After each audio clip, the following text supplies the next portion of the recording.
His name is Marcus Bennett.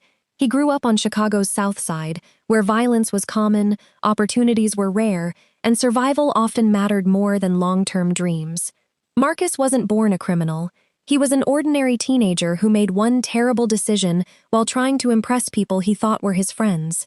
At 22 years old, he participated in an armed robbery that ended without anyone losing their life, but the consequences were devastating.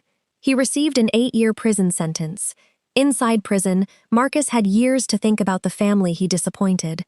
His mother visited every month until illness prevented her from traveling. His younger sister graduated college while he watched through photographs. Birthdays passed. Christmases disappeared. Friends forgot him. Time became his greatest punishment. Eventually, Marcus accepted something many inmates never do. He stopped blaming everyone else. He admitted that his choices had destroyed his future. That realization became the beginning of a completely different life. A man determined to change.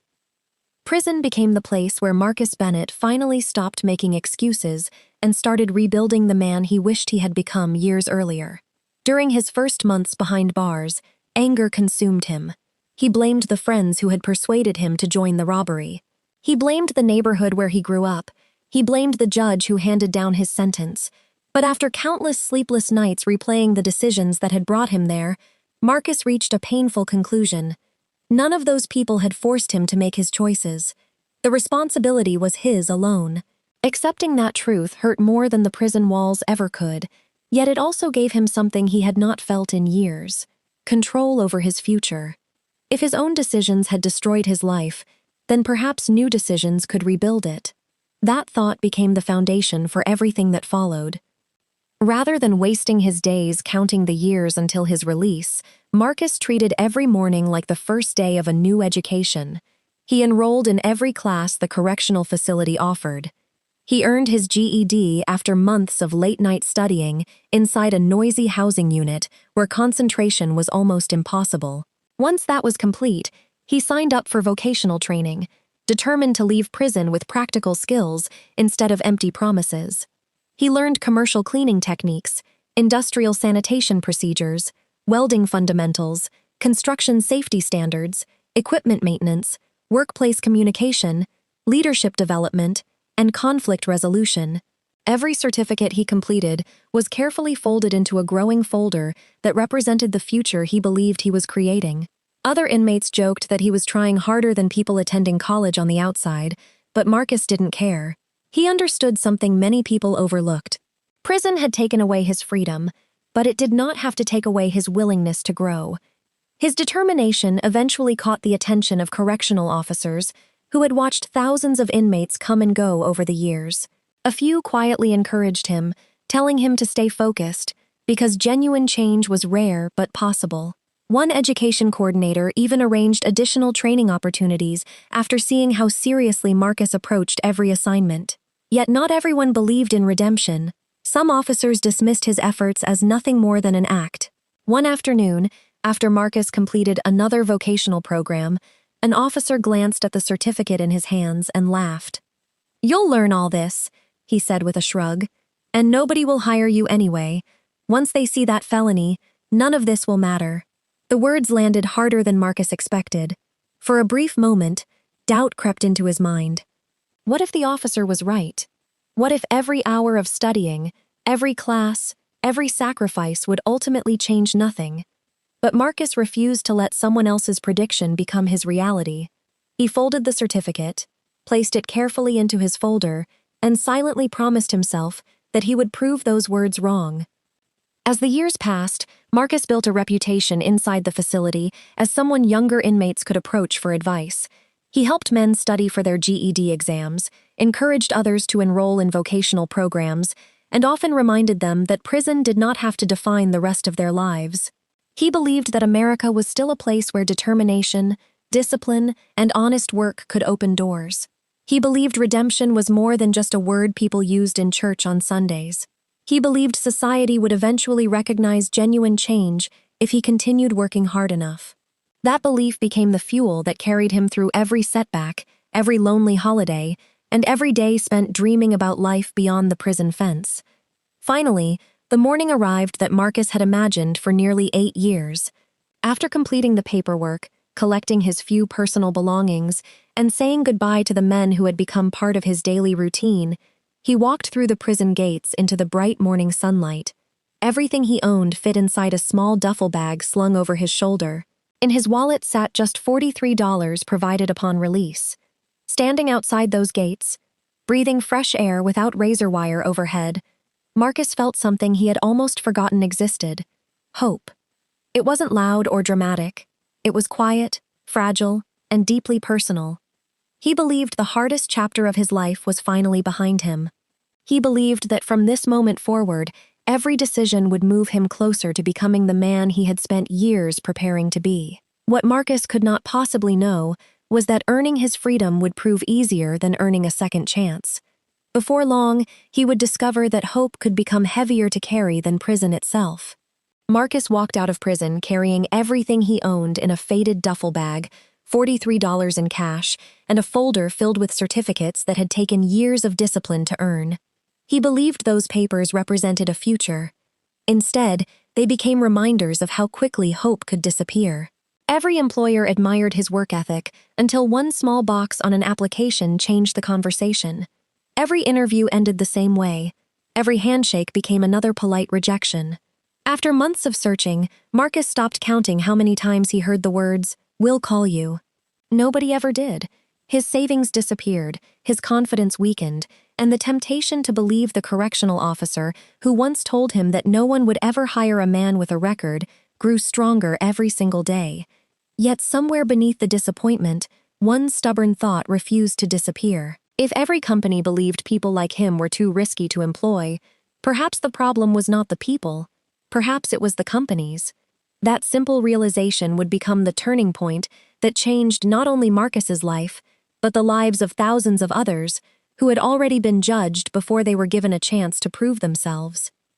With no investors willing to listen, and no bank willing to approve a business loan, Marcus looked around for anything he could use. He borrowed a rusty pickup truck from his uncle, convinced an old prison friend to lend him a set of worn construction tools, and cleared out a tiny corner of his mother's garage to serve as his first office. There was no company sign hanging outside, no receptionist answering calls, and no polished conference room where clients could be impressed. His desk was an old folding table. His filing cabinet was a stack of cardboard boxes. Every invoice was written late at night after finishing manual labor during the day. But while the company had almost no money, it had something far more valuable. It had a purpose. Marcus promised himself that every person he hired would be someone the rest of society had already given up on. His business would not simply provide jobs, it would restore dignity. It would prove that a criminal record could describe someone's past without deciding their future. The first employee Marcus hired had spent 11 years behind bars for a robbery committed when he was barely out of high school. The second had battled addiction for more than a decade before finally rebuilding his life through recovery. Another was a military veteran who had returned home carrying emotional scars that made steady employment almost impossible. Then came a single mother who had been sleeping in her car while trying to provide for her young son. None of them arrived wearing expensive suits or carrying impressive resumes. What they carried instead was determination mixed with fear. They knew this might be the only opportunity they would ever receive. Marcus never asked them to explain the worst mistake they had ever made. He asked a different question. If someone finally believes in you today, what will you do with that chance? The answers were different every time, but the emotion was always the same. For the first time in years, these men and women felt seen, not as former inmates, addicts, or failures, but simply as people deserving of another beginning. Finding employees turned out to be the easy part. Finding customers seemed almost impossible. Businesses hesitated the moment they learned who would be doing the work. Some politely declined. Others never returned phone calls. A few openly admitted they did not want former prisoners on their property, regardless of how qualified they were. Marcus refused to argue. Instead, he knocked on another door, then another, then another, Weeks stretched into months before a small family-owned warehouse finally agreed to let his team clean and repair part of their facility. It was not a glamorous contract, and the payment barely covered expenses, but to Marcus, it felt like winning a national award. His crew arrived before sunrise, worked until long after dark, and completed every task with a level of care that surprised the customer. When the owner inspected the finished work, he stood silently for several minutes before extending his hand. He said he had expected excuses. Instead, he had found excellence. Before Marcus left the parking lot, the owner signed another contract and quietly promised to recommend the company to every business owner he knew.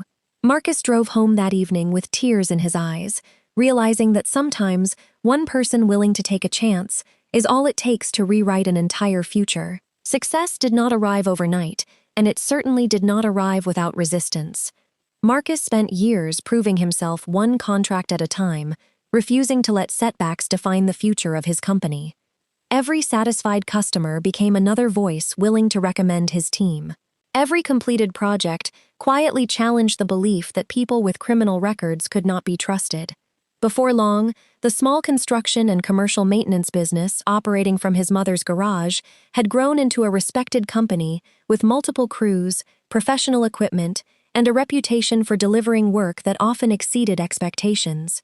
What made the achievement even more remarkable was not simply the company's growth, but the people behind it.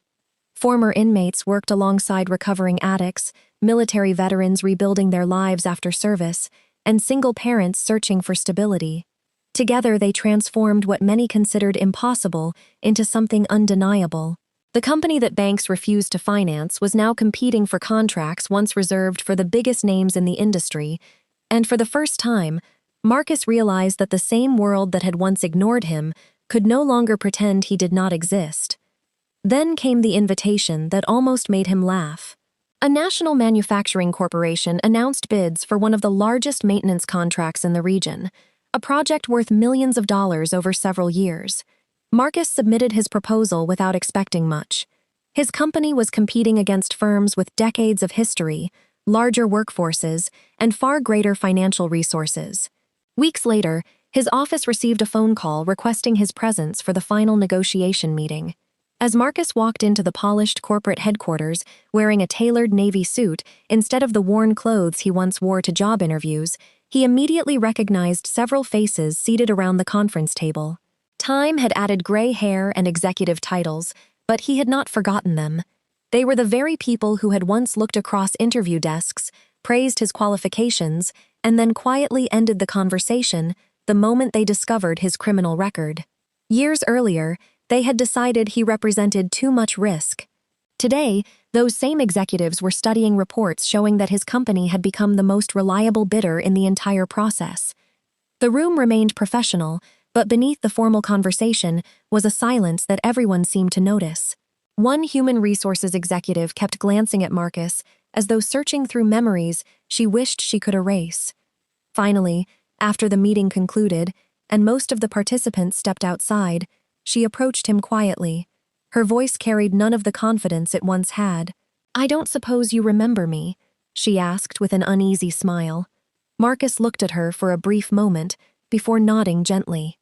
"I remember every interview," he replied. The words landed with unexpected weight, and for a second she lowered her eyes, preparing herself for criticism she probably believed she deserved. Instead, Marcus continued speaking with remarkable calm. "But today, we're only talking business." There was no bitterness in his voice, no attempt to embarrass her, and no desire to settle old scores. The conversation ended with a handshake instead of resentment. In that moment, Marcus demonstrated a lesson far greater than success itself. True victory is not forcing people to relive your pain. It is becoming the kind of person who no longer needs revenge to feel whole. Within days, the corporation announced its decision. Marcus's company had won the contract. News spread quickly throughout the business community, and something remarkable began to happen. Other corporations that had once dismissed applications from people with criminal records started calling Marcus, not simply to discuss construction projects, but to ask how they could build second-chance hiring programs of their own. Reporters wanted interviews, universities invited him to speak. Community leaders praised his model as proof that redemption could strengthen both businesses and neighborhoods. Yet Marcus never allowed the attention to change the mission that had guided him from the beginning. Every new employee still heard the same promise on their first day. Your past may explain where you've been, but it will never decide where you're going. The greatest surprise was not that Marcus became successful. It was that the companies which once refused to believe in him were now learning from the man they had overlooked. Without raising his voice or seeking revenge, Marcus had accomplished something far more powerful. He had changed the conversation about second chances, proving that dignity, perseverance, and opportunity could accomplish what judgment never could. Marcus's story was never really about prison. It was never about the courtroom, the handcuffs, or even the years he spent behind concrete walls. Those chapters shaped his life, but they did not define it. The greatest obstacle he ever faced began the day he walked out of prison, believing freedom would automatically give him another chance. Instead, he discovered a different kind of sentence, one that could not be measured by years or erased with good behavior. Every rejection letter, every unanswered application, every uncomfortable interview reminded him that society often remembers a person's worst mistake longer than their greatest achievement. Many people spend years serving their sentence. Others spend the rest of their lives serving the opinions of strangers. Marcus eventually realized that the hardest prison is not always built from steel bars and locked doors. Sometimes it is built from assumptions, fear, and labels that refuse to let people become someone new. Once he understood that truth, he stopped asking for permission to belong and started creating opportunities where none had existed before. Looking back, it almost seems impossible that one rejected job application could begin a movement that would transform thousands of lives across America. The companies that once refused to hire Marcus unknowingly became the reason his business existed at all. Had just one of them offered him a comfortable position with a steady paycheck, perhaps he would never have discovered the purpose that had been waiting for him all along. Instead of becoming another employee, he became a leader. Instead of changing only his own future, he opened doors for people who believed those doors had been permanently locked. Men and women who had spent years believing their lives were over found meaningful careers. Parents who thought they would never again provide for their children regained their confidence. Communities that had written off former inmates as permanent liabilities began seeing them as skilled workers, dependable neighbors, and responsible citizens. Marcus did not erase anyone's past, nor did he ask society to ignore accountability. He simply proved that redemption becomes meaningful only when someone is willing to believe that people are capable of becoming more than the worst decision they ever made. Years after building his company, Marcus was invited to speak at correctional facilities across the country. Standing before men and women who saw reflections of their younger selves in his story, he never promised that life would become easy after release. He refused to offer false hope. Instead, he told them something far more honest. The world might remind you every day of where you have been. Some people may never trust you. Others may never forgive you. Opportunities may come slower than they come for everyone else. But your future should never be surrendered simply because someone else refuses to believe in it. Every honest day's work, every difficult decision, every promise kept, and every obstacle overcome becomes another brick in rebuilding a life that once seemed impossible to repair. Marcus reminded them that redemption is not earned in a single moment.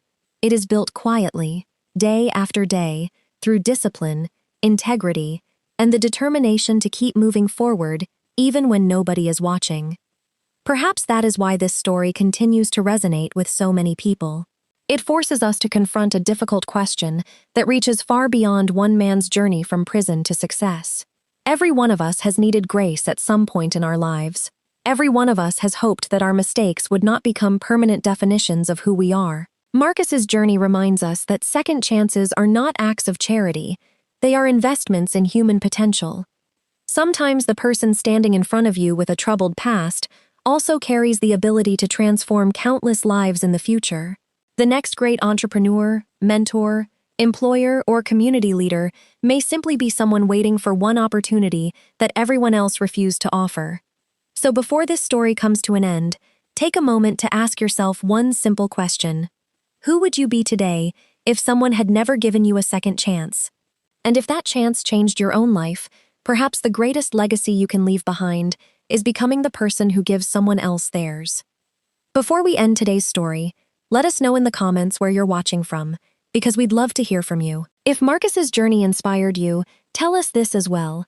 Do you believe someone who has served their sentence deserves a real second chance, or do you think some mistakes should follow a person forever? Share your thoughts respectfully, because every perspective adds to the conversation.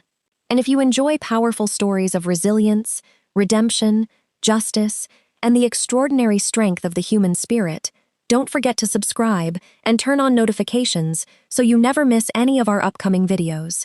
Thank you for watching, and we'll see you in the next story. If this story moved you, tell us in the comments, do you believe someone who has served their sentence deserves a real second chance? Why or why not? If you enjoy powerful, true-to-life stories about redemption, resilience, and unexpected justice, subscribe and turn on notifications. You won't want to miss the next story.